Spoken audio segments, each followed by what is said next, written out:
ce geste de toi viendra mon secours.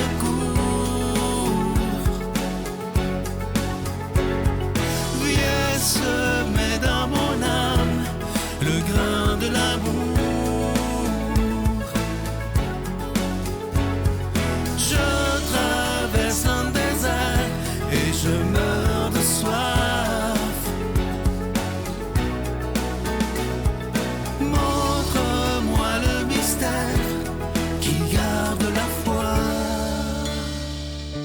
Bonjour, bienvenue à votre émission La Victoire de l'amour en ce mardi 2 avril 2024. J'espère que vous avez passé un beau week-end de Pâques. J'espère que vous allez bien chez vous. On rejoint tout de suite pour sa chronique William Baudouin et à l'homélie, ce sera l'abbé David Vincent.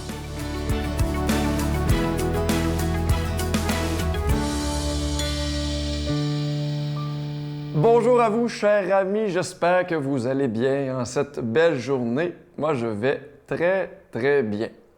Alors aujourd'hui, le sujet du jour, je l'ai intitulé « Le mimétisme ». C'est une gracieuseté d'une auteure que j'ai découvert dernièrement et que je veux vous présenter. Je vais faire quelques chroniques sur son livre. Elle s'appelle Perla Servan-Schreiber. J'espère encore une fois que je prononce son nom comme il faut.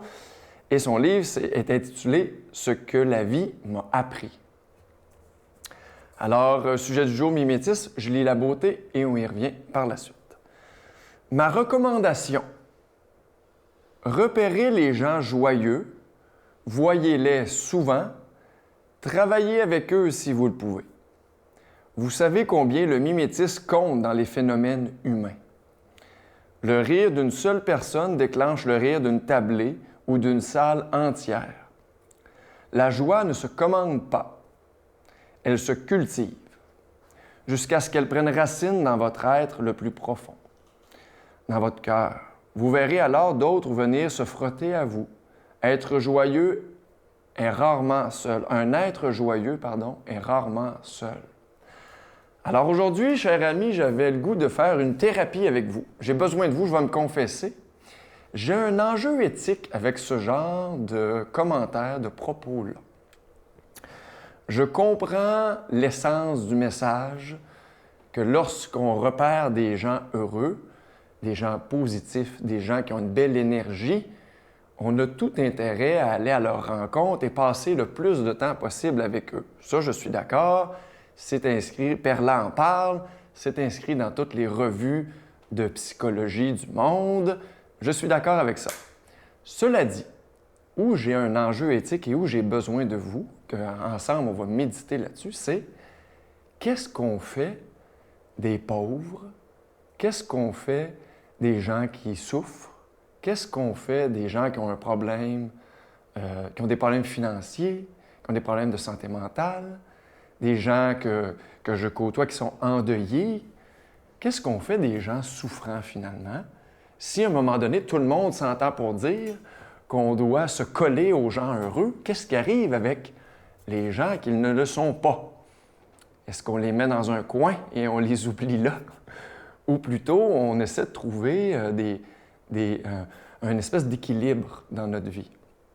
Dernièrement, je posais cette question-là à une collègue et elle m'a répondu quelque chose de brillant. Elle a dit « Moi, je consacre ma vie professionnelle à la relation d'aide. Et en dehors de mes 40 heures semaine, le reste, je ne fais aucune relation d'aide. Je m'entoure de gens qui vont bien et qui sont dans une énergie positive pour recharger mes batteries. » Donc, je trouvais ça intéressant, cette distinction-là, dans le fond, dans l'espèce de pointe de tarte de sa vie, de trouver des espaces pour ceux qui souffrent, pour les accompagner, pour ne pas les laisser tomber, mais effectivement prendre conscience que c'est important de trouver des moments pour se ressourcer soi-même et d'être entouré de gens positifs. Sur ce, bonne réflexion, cher ami. Bye bye. Notre Père qui es aux cieux, que ton nom soit sanctifié, que ton règne vienne, que ta volonté soit faite sur la terre comme au ciel. Donne-nous aujourd'hui notre pain de ce jour. Pardonne-nous nos offenses, comme nous pardonnons aussi à ceux qui nous ont offensés. Et ne nous laisse pas entrer en tentation, mais délivre-nous du mal, car c'est à toi qu'appartiennent le règne, la puissance et la gloire pour les siècles des siècles. Amen. Je continuerai à croire, même si tout le monde perd espoir. Je continuerai à aimer, même si les autres parlent de haine. Je continuerai à construire, même si les autres détruisent. Je continuerai à parler de paix, même au milieu d'une guerre. Je dessinerai des sourires sur des visages en larmes et je tendrai les bras à ceux qui se sentent épuisés. Oui, je continuerai à croire. Je suis tellement content de vous parler du magnifique cadeau du mois d'avril, le mois de la résurrection. C'est un livre que Geneviève vient tout juste de finir. Il est tout chaud et le titre qu'elle a choisi est absolument magnifique. Vous le voyez à l'écran. Impardonnable, point d'interrogation. Doit-on tout pardonner? Moi, je vous le dis, ce livre-là va devenir presque un livre de référence tellement c'est clair, c'est précis. Elle nous donne des bons conseils, toujours appuyés sur ce que Jésus a à nous dire comme message. Alors, vous le recevrez avec un don de 25 $. Si vous en voulez deux, parce que ça se donne bien en cadeau. C'est des sujets qui font réfléchir, évidemment, le pardon. Alors, c'est avec un autre 40 $, vous allez en avoir deux. Je vous donne l'adresse, la Victoire de l'amour, case postale 120, succursale Boucherville à Boucherville, J4B 5E6, je vous la redonne. La Victoire de l'amour, case postale 120, succursale Boucherville à Boucherville, le J4B 5E6. Également par téléphone, par carte de crédit du lundi au jeudi de 8h à 17h dans le 514-523-4433, 523-4433 ou sans frais le 1-888-811-9291, 1-888-811-9291 et aussi sur notre site Internet, le www.lavictoiredelamour.org. Alors, je vous rappelle ce magnifique cadeau du mois pour le mois d'avril, le mois de la résurrection. C'est un livre qui va nous faire beaucoup, beaucoup réfléchir. Je vous rappelle le titre, Impardonnable, doit-on tout pardonner? J'ai hâte que vous m'en donniez des nouvelles et en donniez des nouvelles à Geneviève, parce que c'est un sujet... Chaque fois qu'on parle du pardon, qui fait beaucoup réagir les gens, on a chacun notre définition du pardon, mais Geneviève nous a vraiment donné de très, très bonnes pistes pour bien réfléchir et méditer. Merci de tout cœur.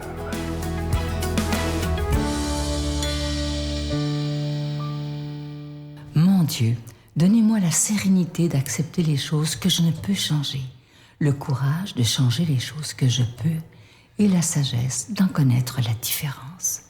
Amen.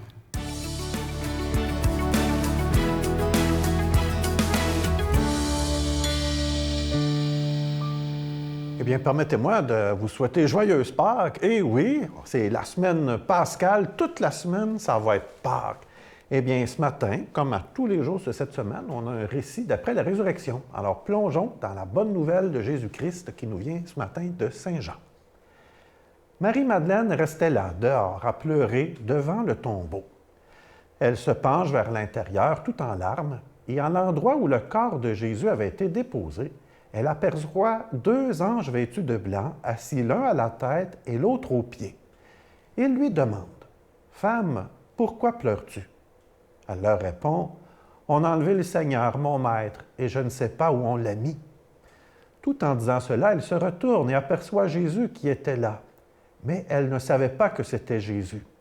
Il lui demande « Femme, pourquoi pleures-tu?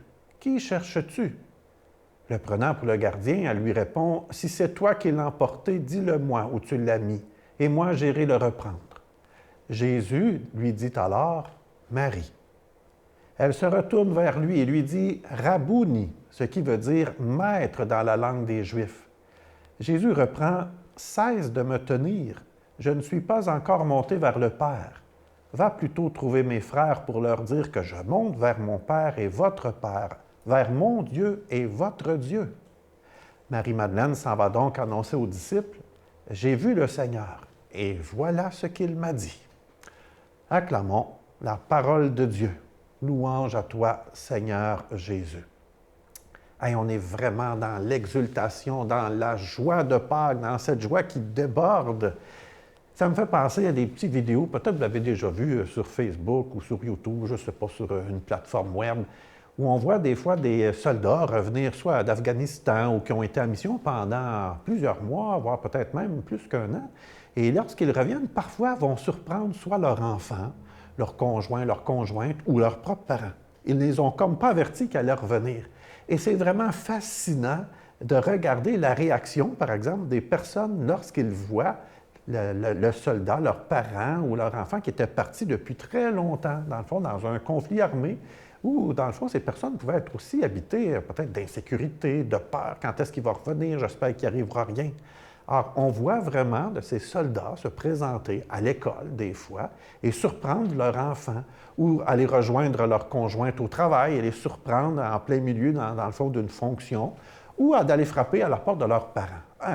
C'est quelque chose de voir la réaction.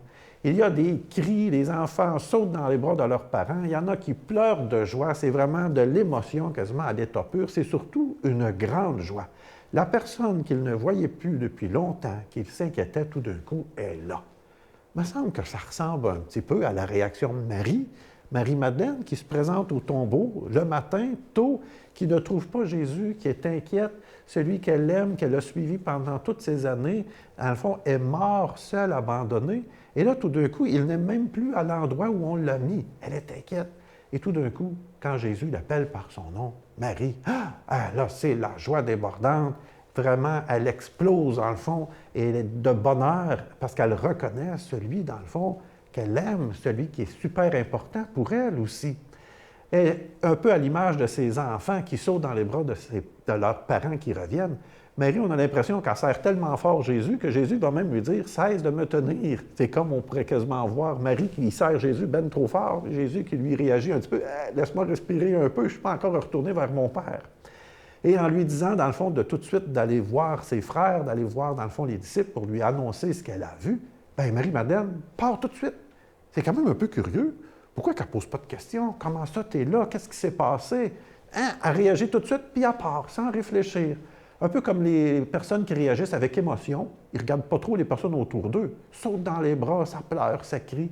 Dans le fond, on est vraiment dans une réaction de très grande joie. Oui, nous sommes vraiment dans la continuité de cette grande fête de Pâques. Ça va durer toute la semaine. L'octave de Pâques, ça dure 8 jours.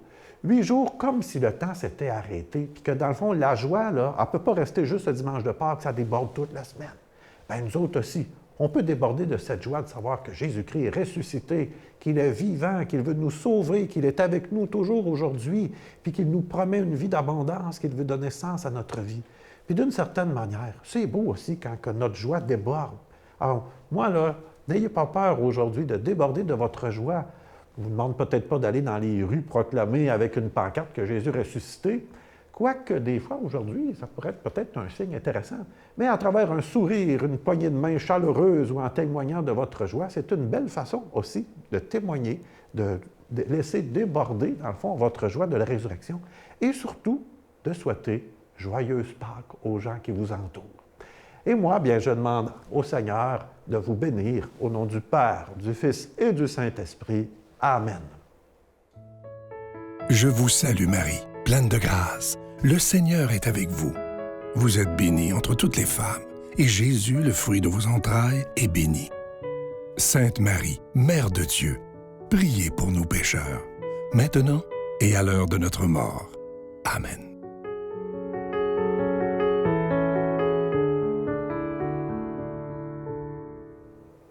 Ça me fait tellement plaisir de vous offrir ce grand cadeau que Dieu m'a d'abord offert, ce livre sur le pardon.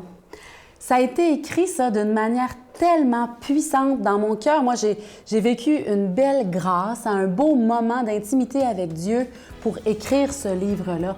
Et c'est tellement en lien avec la grande fête de Pâques. Pour moi, Pâques, c'est la grande fête du pardon.